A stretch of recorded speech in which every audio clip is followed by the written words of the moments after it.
Le Moyen-Orient est au cœur des tensions internationales et chaque mot prononcé par Vladimir Poutine résonne comme un message stratégique. Dans cette déclaration exceptionnelle, il aborde des questions explosives: la Syrie, le rôle d'Israël, la Turquie et surtout les limites du droit international face aux crises actuelles.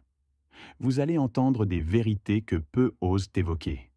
N'hésitez pas à donner votre avis en commentaire. C'est parti. Par exemple 3%, et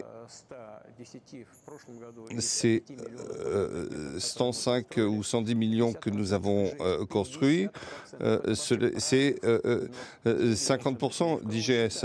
Donc cet argent doit être pris en compte. Où cet argent est-il passé? Je ne comprends même pas de quoi vous parlez. Mais voilà, cela s'est passé au Tatarstan. Il y a des familles. Mais il est où l'argent? Je ne sais pas, mais Alors je peux pas vous donner les détails. Yelena, Mais les détails sont importants. mais Mm. Elina, essayez de comprendre. Euh, S'agissant de l'argent de nos citoyens, eh bien, nous devrons nous appuyer sur un cas concret et voir, parce qu'il y a peut-être d'autres possibilités, et pour prévenir. Donc moi, je ne comprends pas de quoi vous parlez. Donnez-moi davantage d'informations, plus en détail, parce que c'est quelque chose d'extrêmement important. De quoi il s'agit? Il s'agit d'appartements qui n'ont pas été construits, c'est ça? Et cet argent cet argent qui a été volé, vous savez, de l'argent qui a été investi, c'est plus de 7 000 milliards de roubles. C'est plus de 5% de ce qui a été consacré au logement donc pour 2025. Et je peux garantir que cela concerne n'importe quelle construction. Et personne ne s'est retrouvé sans appartement. Donc il y a de l'argent sur ces comptes. Cet argent est protégé. Et s'il y a donc de l'argent qui n'a pas, des logements qui n'ont pas été construits ou quoi que ce soit, dites-le nous. oui, nous allons, nous voulions donner Turquie, la parole. Alors, la Turquie. oui, nous reviendrons vers vous.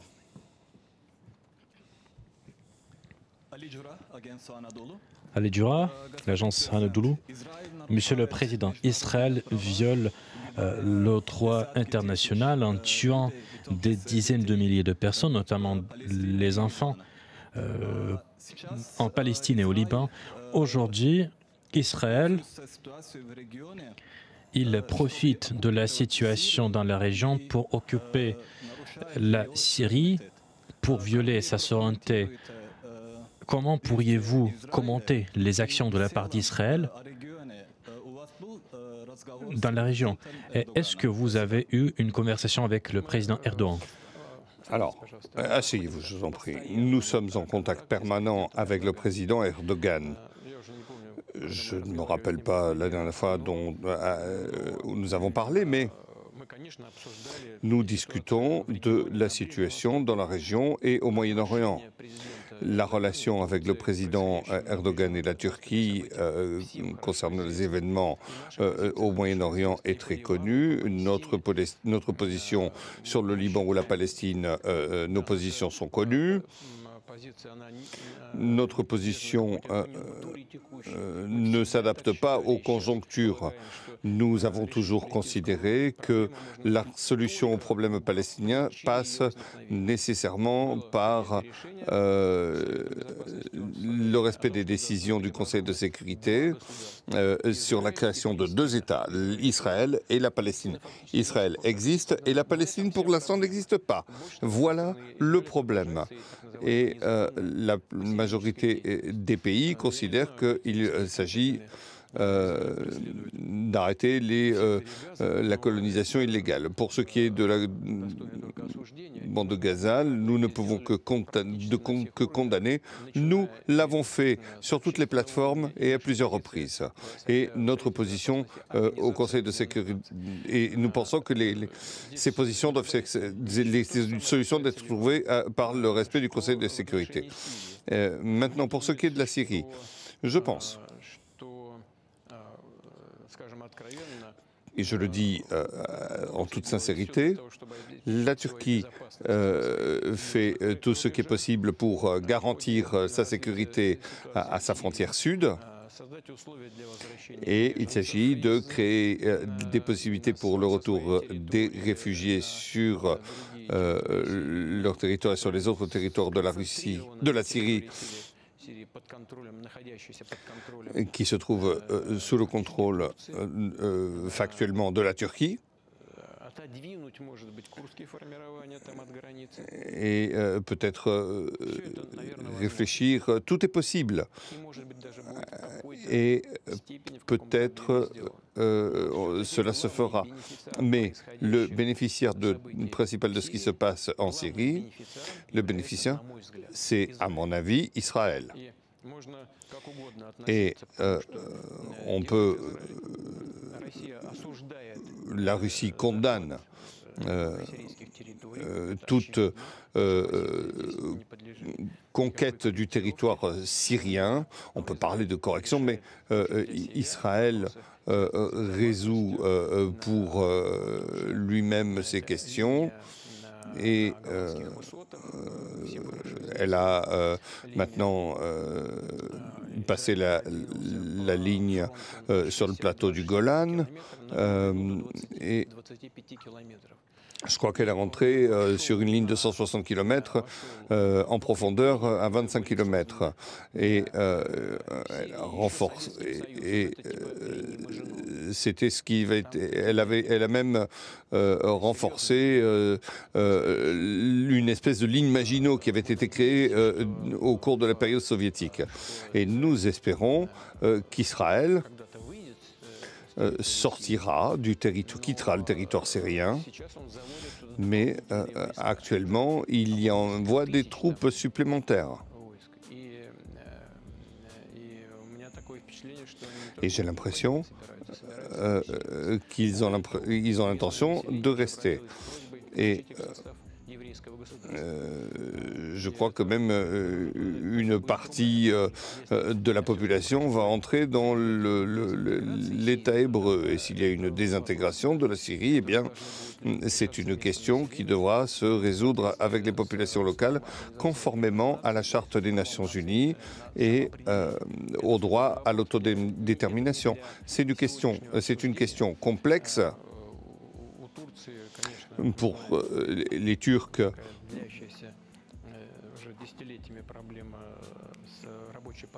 donc, sont en très grande difficulté depuis des années, des décennies, avec le Parti des travailleurs du Kurdistan. Mais des Européens, très récemment, je le dis très récemment, parce que après la Première Guerre mondiale, on avait promis aux Kurdes un territoire. Finalement, on leur a menti. Je ne sais plus, combien il y a de millions d'habitants en Turquie. Vous le savez mieux que moi. Mais je crois qu'il y a 1 350 000 Kurdes, je crois, quelque chose comme ça. Et donc c'est un problème très sérieux. Ce sont des très grands combattants, des gens très courageux.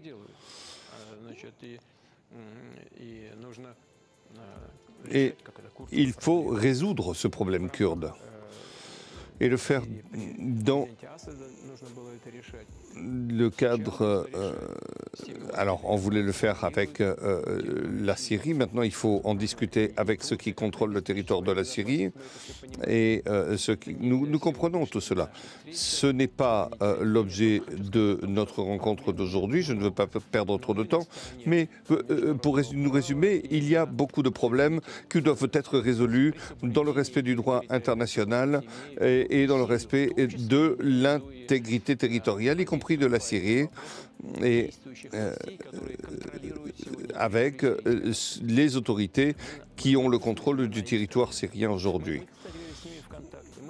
Nous sommes en contact avec tous les groupuscules qui sont au contrôle de la situation de la Syrie.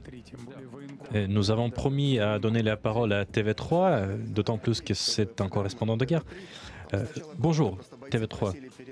Les combattants m'ont demandé de vous remercier. Nous sommes rencontrés les membres du Conseil historique. Nous avons créé un musée. Et en ce qui concerne le missile Oreshnik, dans cette guerre d'information, et merci d'avoir soutenu certaines unités dans la zone d'opération militaire spéciale. En ce qui concerne le fond, les défenseurs de la patrie... Cette déclaration de Vladimir Poutine soulève des questions fondamentales sur l'équilibre des pouvoirs dans le monde actuel.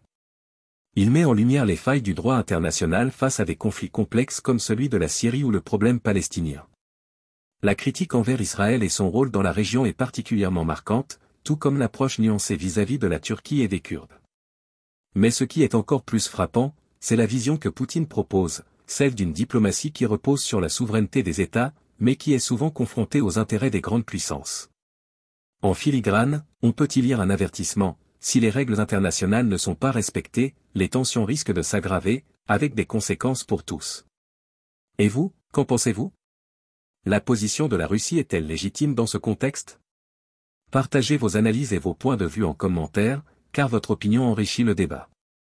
Si cette vidéo vous a apporté des éclairages intéressants, pensez à la aimer, à vous abonner à la chaîne, et à activer la cloche pour ne rien manquer. À très vite pour une nouvelle analyse des grands enjeux internationaux.